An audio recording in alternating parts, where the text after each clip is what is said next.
Deadpool negative here, and I'm back with the review you never expected. Suits L.A. Yes, even I, Deadpool negative, watches Suits. Okay, I was going to review the first episode, but I decided to wait till the first three have aired, and I just finished going over them on Peacock. So I wanted to talk my history with the original show and how this stacks up or doesn't.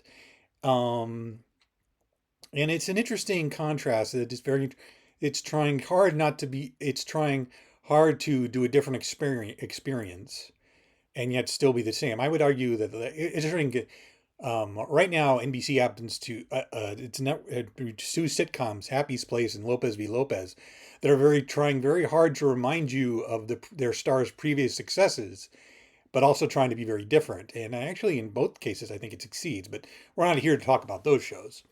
We're here to talk about Suits and Suits LA. And I'm going to talk about first my history with Suits. Like a lot of people in the early 2010s, I discovered Suits, um, on USA, Characters Welcome. And for the first 3 or 4 seasons, I thought it was pretty entertaining. By the time I got to season four, I got tired of them trying to elide the fact that they could have gotten around the fact that Mike didn't have a law degree. And I mean, eventually they dealt with it, but they didn't deal with it for a long time. Suits was a lawyer show that tried not to be lawyer shows. In fact, Aaron Korsh, the creator, didn't have a primary background in law. He had a primary background in finance. And the show kind of played like that. That's what made it stand out, that most of the time it was spent out of the courtroom and in boardrooms negotiating or basically Harvey and or Mike coming up with a surprise reveal of some information that would enable their client to win out and the the quote unquote bad client to settle. And I think it was tremendously entertaining, probably because it had one of the best casts for a show that lasted as long as it did. It was Gabriel Macht, an actor I didn't have any time for. His most prominent role before that was the Frank Miller adaptation of The Spirit, which I will concede he was kind of trapped by because I'm not really sure what that adaptation was supposed to accomplish. It had Patrick J. Adams as Mike, his um, obviously a really entertaining and I think very underrated actor who's got a high likability, but I just don't think he's. I don't know why he isn't as big as he should be, quite frankly. Um, but yeah, Gabriel Mock was hotshot lawyer Harvey Specter, and Patrick Adams was Mike, a smart kid who was smart enough to pass the bar, but not smart enough to not smart enough to keep himself out of trouble. So he never got to law school. But Harvey hires him on a whim. I mean, watch the pilot. The pilot is fantastic. One of the best pilots I've ever seen. And Suits LA is in first episode is not one of the best pilots I've ever seen. I'm sorry to say, but we'll get to that in a minute. And it was nice to see these two guys. I mean, yeah, it was a fantasy because Harvey Specter was this rich, hugely rich dude who's always made money, he always got his way, but he was also a good guy. Like he would always make sure his clients were good clients, good people, and he would always make sure they money was in their pocket by the end of the case, even if money was also in his pocket. I mean, people talk about, oh, he only became really ethical after Mike left, and I'm like, no, no, no. Like even though social issue, Harvey fought for the little guy, and and Mike being kid from the streets who, yeah, he was also like kind of Harvey's conscience as well. But they also had characters like Louis Litt, who was always kind of like this backbiting jerk in the office. But as the show evolved and went on and on and on, I mean, 9 seasons is a lot. Um, I think Rick Hoffman brought a lot of nuance to the character. In fact, like in a way, he was pretty much just as ethical yet as daring as Harvey and Mike. He just wasn't the main character, so he had to be an antagonist a while. And a terrific Gina Torres is the boss. That's the boss in the firm. And uh, Donna, I'm completely blanking on the actress's name. Apologies. Sarah Rafferty is done. Aha! And, Meghan Markle is okay. Meghan Markle was not that great, but Meghan Markle has always been kind of a mid as an actress. I mean, but in the summer of 2023, something really strange happened, and that's Suits all of a sudden and took off hugely on Netflix. They only had the first 8 seasons, and I wasn't surprised because it was good comfort television. But all of a sudden, these actors, most of whom hadn't, except for Adams and Torres, hadn't really done much, since the show ended. Like Rick Hoffman, for example, did a 2 guest shots on Billions and the movie Thanksgiving. Sarah Rafferty had a brief arc on Chicago Med. I'll get to Chicago Med in a minute. And well, we all know what happened to Meghan Markle, but Gabriel Macht just left to move back to England. Moved, I think he had a home in England, I should say. And except for, it seems like he's put acting behind him altogether. And so everyone was agitating, where are we going to see a Suits revival? The problem with the Suits revival is the way Suits ended. And it's not just getting Meghan Markle back, because that would be extremely difficult. It's the fact that at the end of the series, both Harvey and Mike realized they were done with corporate law. They had the money, they had the experience,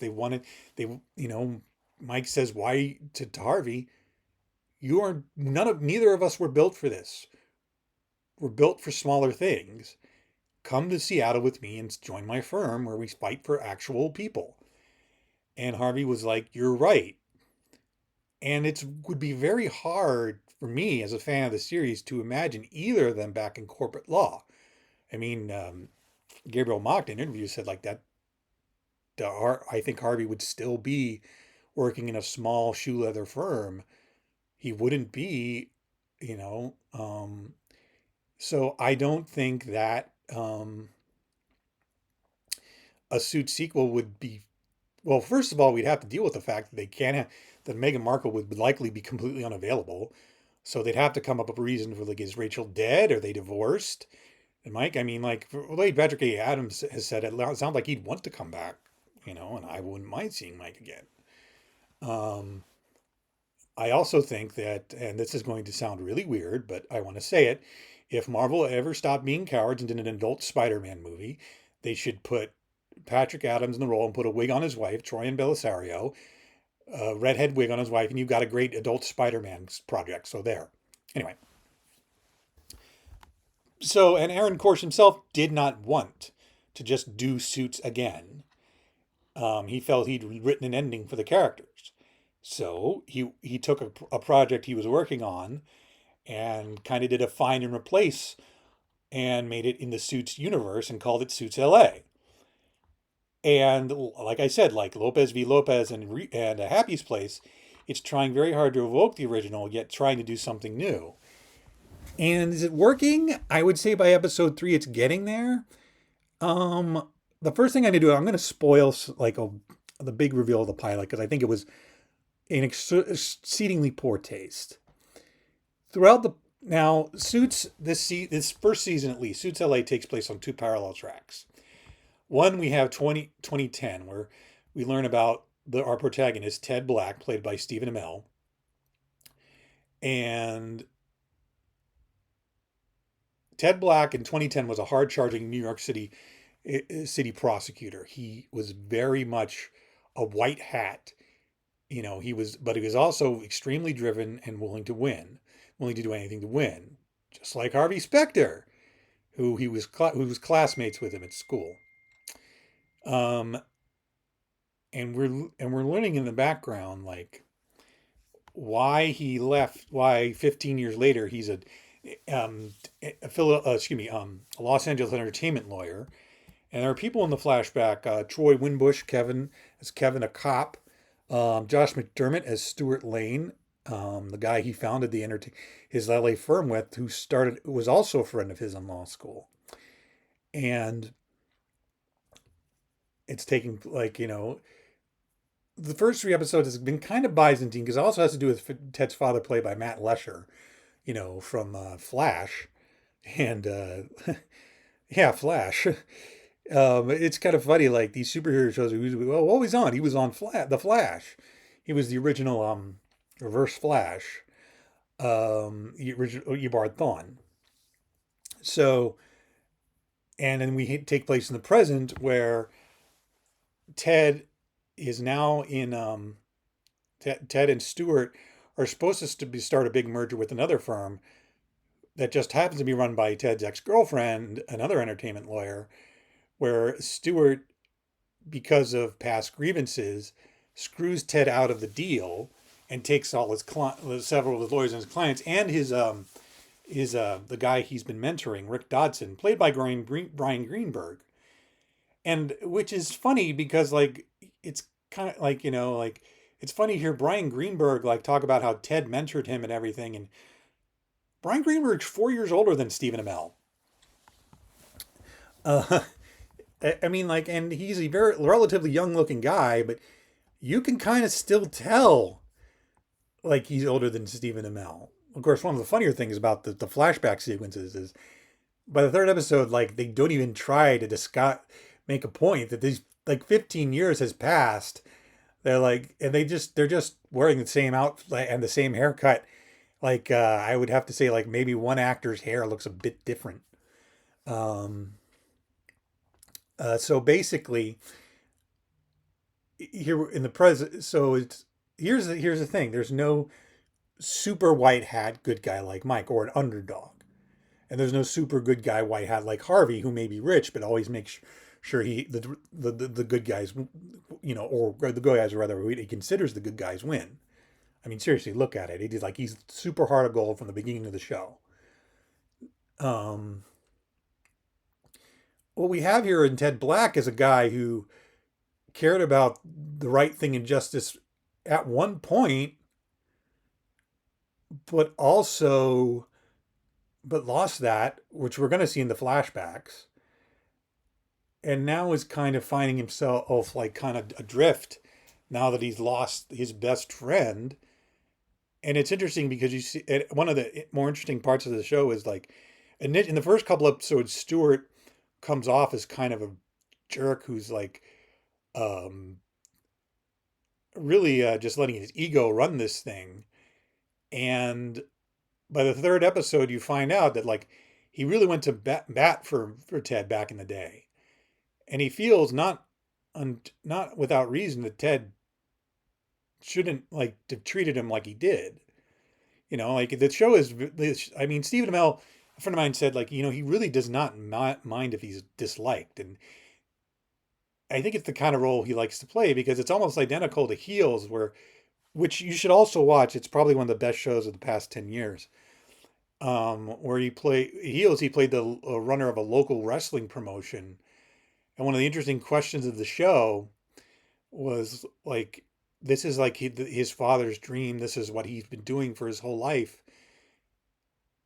But maybe it deserves to die. And the show doesn't really answer that question. It ends on a cliffhanger, but it ends on a cliffhanger that also resolves everything, if that makes sense.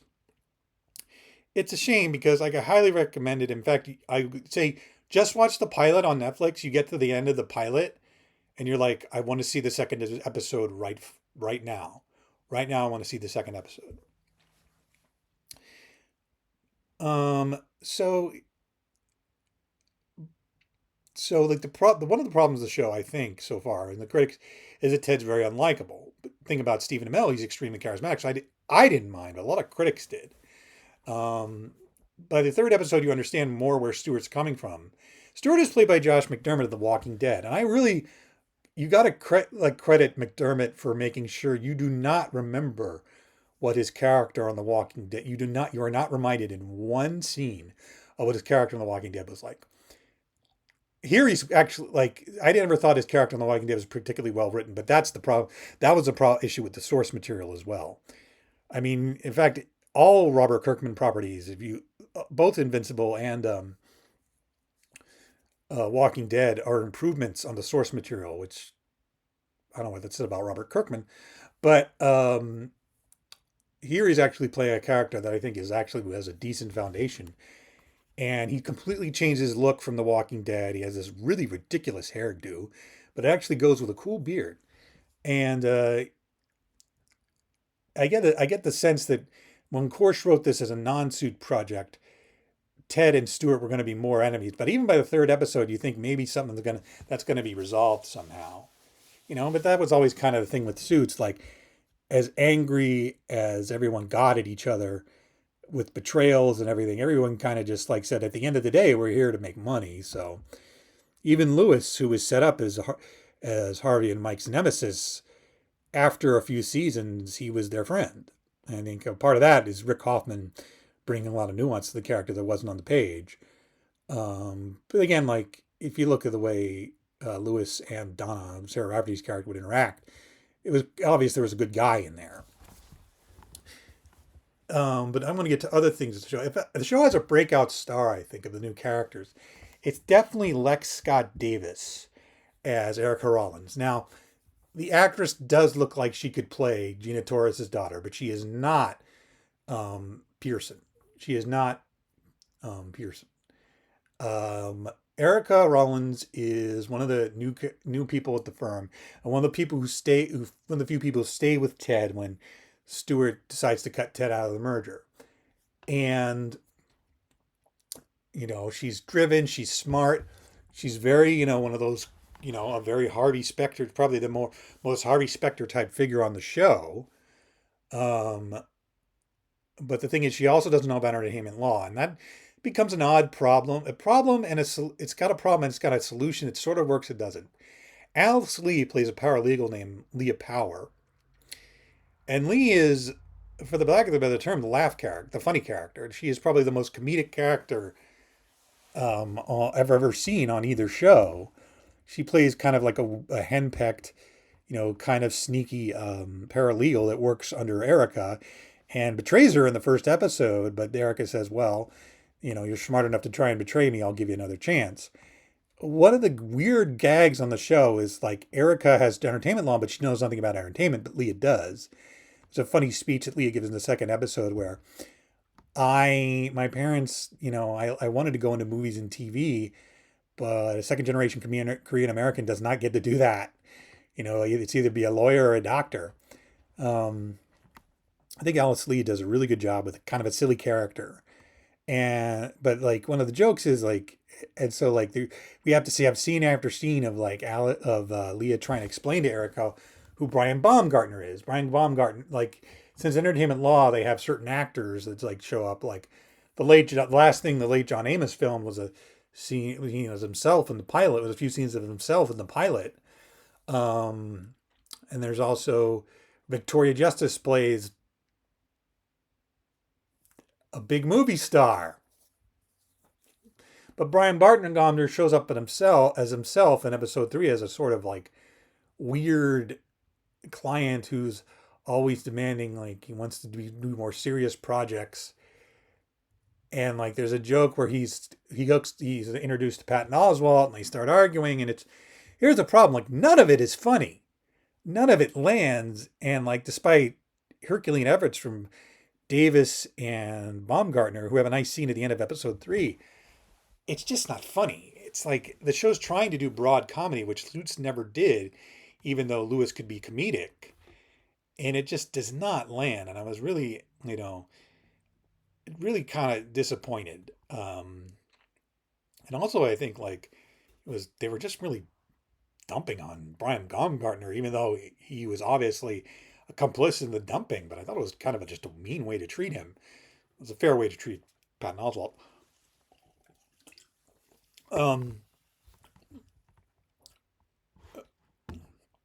But the show's main storyline in the 2025 sequences is a hotshot producer played by Kevin Wiseman. The guy from Alias. Man, it must be sucked to be the only guy from Alias that's still primarily remembered as the guy from Alias.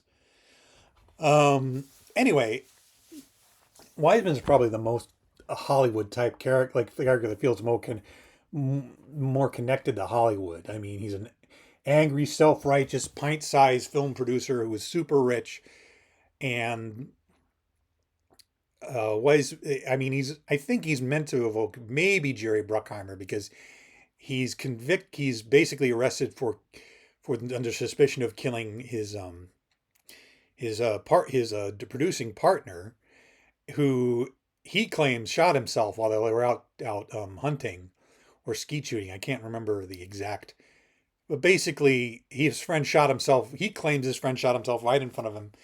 He can't claim, he can't, that he doesn't have any other excuse. And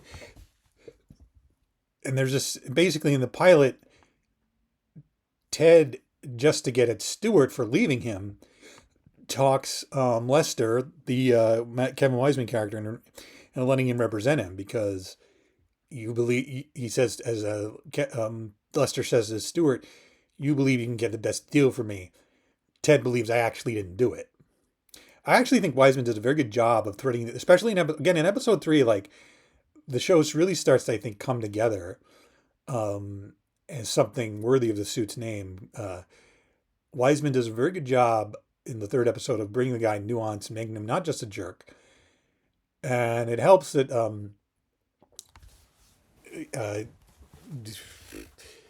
it does help that in the 3rd episode they also introduce a character. There's an actress who I've been a big fan of for about, well, as long ago as Ted and Stewart's Adventures in New York. An actress named Kristen Hager, who spent the past couple years off because she had a baby. And she shows up in this 3rd episode as Lester's wife, who's divorcing him and had an affair. And of course, she gets Stewart to represent her. And she is actually very good. I mean, I really think she's one of the most underrated actresses out there. I mean, I watched Chicago Med because she was on it. Then she got knocked up and then left the show. But I think Wiseman is a very good scene partner with her. They create like this relationship. He clearly loved her, but he did not treat her like Lester clearly loves his wife, like Valerie, but he did not treat her fairly. She gave up her career to be his second, his and like Lester kind of realizes that when he's sitting across her on the table. And again, it's more like, I'll be blunt, I really like Kristen Hager. I really think she deserves bigger opportunities. And I want to ask you why. You watched the first season of Being Human, and she played Nora on that show. And specifically, you watched the episode where Nora is turned into a werewolf. And she has this monologue. There are scenes there's a video I kind of want to do with scenes where actors completely sell you on them forever. Just they do one thing in one scene where you're like, I'm going to watch this actor forever. I have a whole list of actors who do that, but she had this monologue about what becoming a wolf was like. That was like, I'm going to pay attention to this bitch forever. Okay? And I really don't think she's ever really gotten a chance to show what she can do. And nobody at Nintendo has ever seen her and said, well, she should play Samus Aran. And nobody at Marvel ever saw her and said she should play Carol Danvers. So we're kind of stuck. But enough about me, talking about Kristen Hager. She's only going to do 3 episodes. And the character's an actress, so it's not like she's going to be on the character, please. Anyway, but I want to talk about the elephant in the room, though. And the show makes a very, very difficult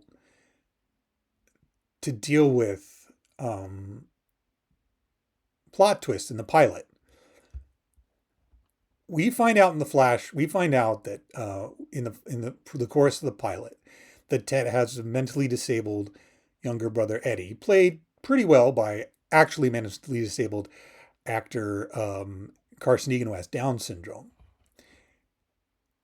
And we see Eddie in Ted's house, but it becomes pretty apparent during the course of the pilot that why does this workaholic actor, workaholic lawyer why doesn't he have a 24/7 caretaker for his Down syndrome brother? And that's because Eddie's dead.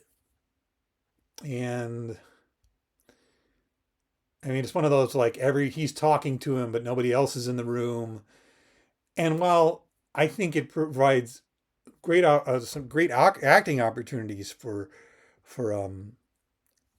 Amell, I mean, with the scene where like the first reveal where you realize where they show that Eddie's not in the room with them, he's gone, is pretty great. I mean, it's some of the best acting Amell's ever done. It's completely wordless. And again, Carson Egan is actually pretty appealing, even though he's kind of playing the angelic dead brother. It's still kind of uncomfortable that they're doing this exploitive thing. It feels exploitive. And the second episode, Ghost Eddie doesn't show up. And the third episode, he does in flashback and as a ghost. And I don't really mind Eddie showing up on flashbacks because Eddie's death is incredibly important to what happened in New York. What I find interesting is in the pilot, Ted flies to New York to see his comatose father, tell him he's gonna die alone. I mean, it's a pretty brutal scene. They have Letcher and old guy makeup like this, and but it works. It's actually effective, and I just don't know how I feel about it because like in the flashback scenes when he's alive, it works, but as a ghost character for Ted to talk to, there's something unseemly about the whole thing. Um, it just doesn't quite. But there's another what was also good in that there's an interesting scene where like obviously Eddie is a figment of Ted's imagination, but there's a scene in the end of the third episode where I don't want to spoil it too much, where Stuart and Ted are standing together outside, and Ted imagines Stuart, who knew Eddie back when they were in New York, reaching out and holding Stuart's hand. And I thought that was a really nice scene. Um, Going back to the murder case, it seems to be the season long plot line along with the flashbacks. The murder case is fine. Like again, like I'm not even. Please make Kristen Hager a recurring character, please.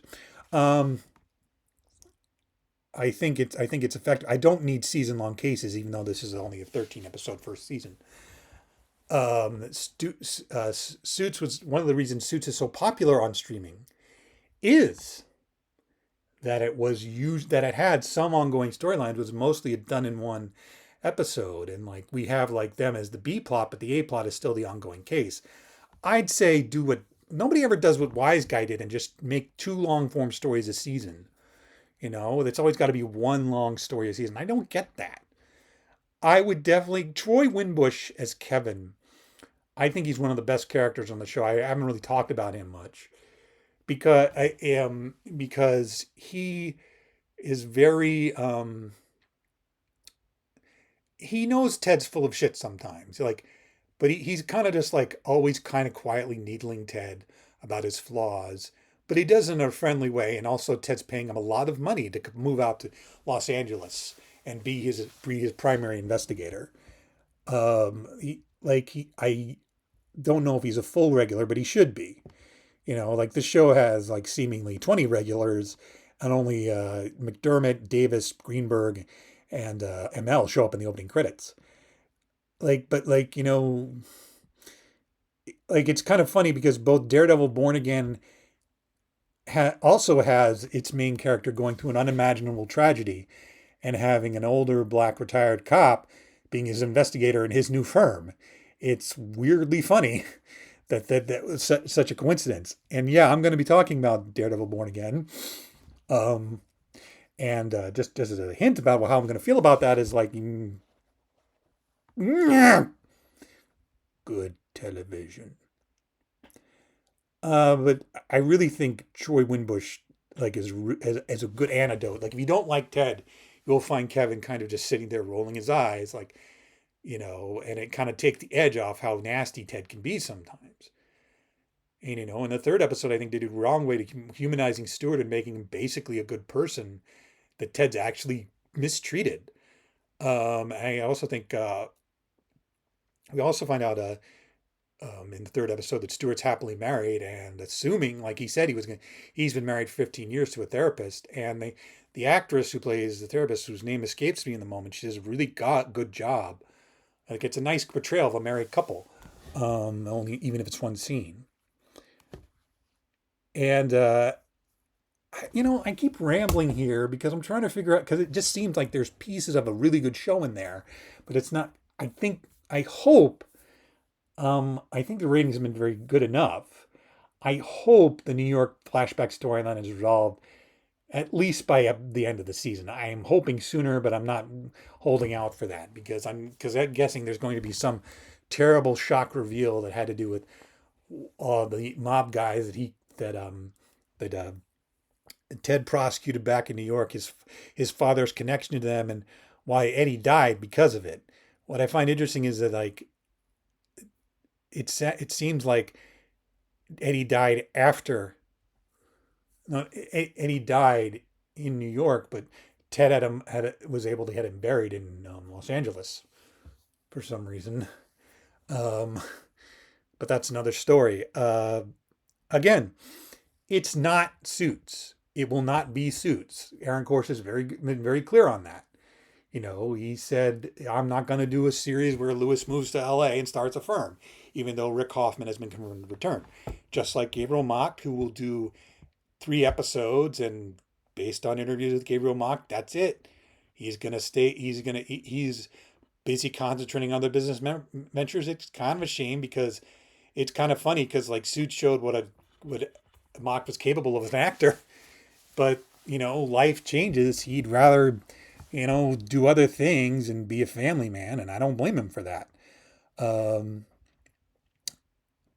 I think we've got a good show here, but it just needs to figure out what it wants to do, and where it is. And it's kind of disappointing because Suits, one of the things that distinguishes Suits is it felt fully formed out of the box.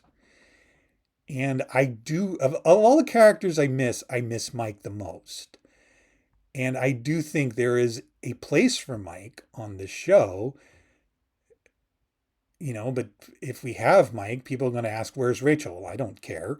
I don't care about Rachel because Jordan Ballard-Sally was is a great actress. She's on a show that's shot in LA right now, On Call, which I should probably do a video on because that was very good. And she played one of Mike's exes in one episode of the show, but that's me just babbling on. But I'm glad it's not Suits. I'm glad it's not, I'm glad it's a little pricklier than Suits. I'm glad, I think, Lex Scott Davis really, if they find a way to write the character a little better, I think she has a great back and forth with Alice Lee, and they could become some of the best characters. They could become like some of the, great secondary stars of the show. I'm not too interested in some of the other, like the Samantha character, who isn't very interesting. I think what's odd is like Rochelle Goulding plays Samantha, Ted's ex, and the entertainment lawyer Stewart and Rick Liebenford just kind of, and Nina Ganazada, who plays Rosalind, Ted's secretary. They look kind of identical. And Rosalind is very much a brunette version of Donna. And Bryan Greenberg, for an actor of his talent, like seems completely superfluous. The most like it feels like he's already being frozen out of the show. Like he shows up in the first 3 episodes, has a couple lines and exits, and the most interesting thing is his character was at one point Erica's had a thing with Erica. That's the only really distinctive thing. They kind of just dropped that he was He was Ted's mentee pretty early on, and I hope like Greenberg is an actor I'm fond of, and an actor I think fits in the Suits paradigm. So I hope they figure out something for him to do. Again, I think that the Suits is a good show now. Is a uneven show now, trending towards good. I think it just needs to shed the baggage to become the show that people that a Suits fan would want it to be. All right, that's it for now, and I will talk to you all later. Please put Kristen Hager on the show for a couple more episodes. Thank you.